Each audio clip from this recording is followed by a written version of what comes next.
जैसे बाण बनाने वाला बाण बना रहा था, उसका संपूर्ण ध्यान एकाग्र था बाण की नोक पर। तो बारात वहां से गुजर गई और उसने उस बारात के एक भी व्यक्ति को नहीं देखा, लंगाड़ों को नहीं सुना। तो दातात्रेय ने उसे गुरु मान लिया, जिसका कोई रूप ही नहीं है, जिसका कोई नाम ही नहीं है। उसमें भी ध्यानी जन अपने ध्यान को एकाग्र कर लेते हैं और स्वयं अकथनीय बन जाते हैं, क्योंकि ध्यान की परम काष्ठा बड़ी ही ऊंची है। ध्यान योग का अंग है। ध्यान से सब कुछ याद आ जाता है। गोविंद भगवान की जय। यहाँ पूछा गया है कि ध्यान क्या है, ध्यान किसे कहते हैं। ध्यान मैं कैसे उस अचित्त का ध्यान करूं, अकथनीय स्वरूप का कैसे ध्यान करूं। ध्यान क्या है, यहाँ प्रश्न पूछा गया। सरल सीधी भाषा में, सरल अर्थ में ध्यान का अर्थ सीधा है। हमारी एकाग्रता ही ध्यान का रूप है। मैं जो कुछ कर्म करूं वो एकाग्र होकर करूं। जैसे मैं भोजन कर रहा हूं तो भोजन ही कर रहा हूं एकाग्र होकर, न मेरा मन कहीं और है, न इंद्रियां कहीं और हैं। मेरे कर्ण भोजन के बारे में सुन रहे हैं, मेरी आंखें भोजन के बारे में देख रही हैं, मेरा मन भोजन का रसना स्वाद ले रही है, मन उसी में मस्त है। मेरा सारा अंतःकरण भोजन कर रहा है, एकाग्र है। इसी को ध्यान कहते। जैसे बाण बनाने वाला बाण बना रहा था, उसका संपूर्ण ध्यान एकाग्र था बाण की नोक पर। तो बारात वहां से गुजर गई और उसने उस बारात के एक भी व्यक्ति को नहीं देखा, लंगाड़ों को नहीं सुना। तो दातात्रेय ने उसे गुरु मान लिया। इसी को ध्यान कहते हैं। जैसे वगुला शरीर को साध कर एकाग्र होकर संपूर्ण ध्यान मछली पर रखता है। जैसे ही आई पकड़ ली, उस टाइम न वो कुछ सुनता है न कुछ देखता है। उसी को ध्यान कहती, बको ध्यानम।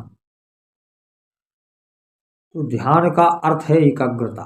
मैं जो कर्म कर रहा हूं वो पूर्ण कर रहा हूं। गड़बड़ी मेरी यह है कि मैं बंटवारे के द्वारा कार्य करता हूं। जब भोजन कर रहा हूं तब सोच रहा हूं खरियान की, और जब खरियान में हूं तब सोच रहा हूं भोजन की।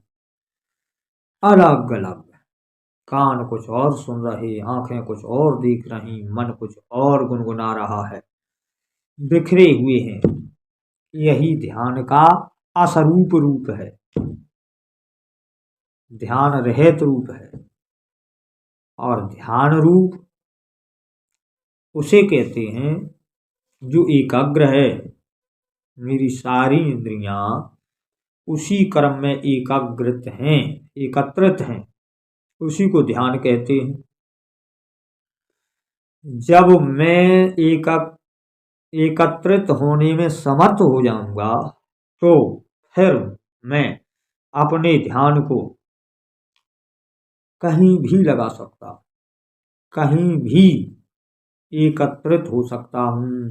क्योंकि मुझ में एकत्रित होने की जो कला है, उस कला के द्वारा मैं हर रंगमंच पर कामयाब हो सकता। यदि मैं उस अकथनीय रूप में भी अपने ध्यान को लगाऊं तो सफल हो जाऊं, जिसका कोई रूप ही नहीं है, जिसका कोई नाम ही नहीं है।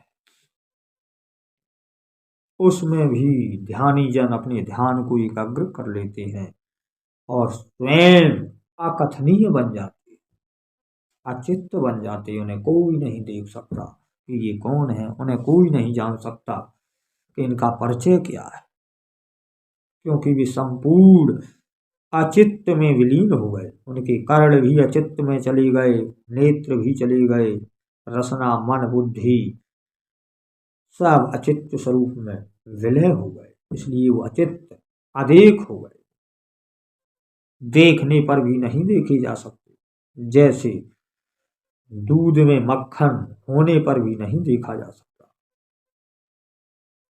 ऐसे ही ध्यानी पुरुषों को देखने पर भी लोग उन्हें नहीं देख सकते, क्योंकि वो ध्यानी है। तो यहाँ ध्यान के स्वरूप को एकत्र होने की विशेषता दी गई, और एकत्रित होना बड़ी कठिन बात है। मैं किसी भी कर्म में एकत्रित नहीं होता, तो अचित स्वरूप का ध्यान धरने में एकत्रित कैसे हो सकता हूँ। मैं माया के कार्य करने में भी एकत्रित नहीं होता, तो अचित स्वरूप का ध्यान करने में एकत्रित कैसे हो सकता हूँ। जिसकी कोई नींव ही नहीं है, उस महल को खड़ा करने में मैं कामयाब कैसे हो सकता हूँ, जबकि नींव वाले महल को बनाने में भी मैं एकत्रित नहीं। ये पंच भौतिक पदार्थों में, इन पंच भौतिक कर्मों में भी मैं एकत्रित नहीं हूँ, तो अचित्त स्वरूप अकथनीय स्वरूप में एकत्रित कैसे हो सकता हूँ। यदि मुझ में यह कला आ जाए एकत्रित होने की, तो फिर मैं अचित्त स्वरूप में भी ध्यान लगाने में कामयाब हो सकता हूँ। इसलिए अपने नित्य कर्मों में एकत्रित होने का प्रयत्न कीजिए। भोजन करने में एकत्र रहिए, स्नान करने में एकत्रित रहिए, सफर करने में एकत्रित रहिए, बैठने में एकत्रित रहिए। जहाँ बैठिए वहाँ पूर्ण बैठिए, जहाँ जाइए वहाँ पूर्ण जाइए, जो करिए वहाँ पूर्णत्व करिए, बिखरिए मत। घर में हो तो घर में ही पूर्णत्व रहिए, बाहर मत जाइए। बाहर हो तो बाहर ही पूरे रहिए, घर में मत आइए। जहाँ हो वहाँ पूर्णत्व रहिए, अपने पूर्णत्व को अपने साथ समेटे रहिए। जैसे कछुआ अपने अंगों को अंदर समेटे रहता है, ऐसे अपने पूर्णत्व को हर जगह समेट के ले जाइए। जहाँ जाइए, जहाँ बैठिए, जहाँ रहिए वहाँ पूर्णत्व रहिए।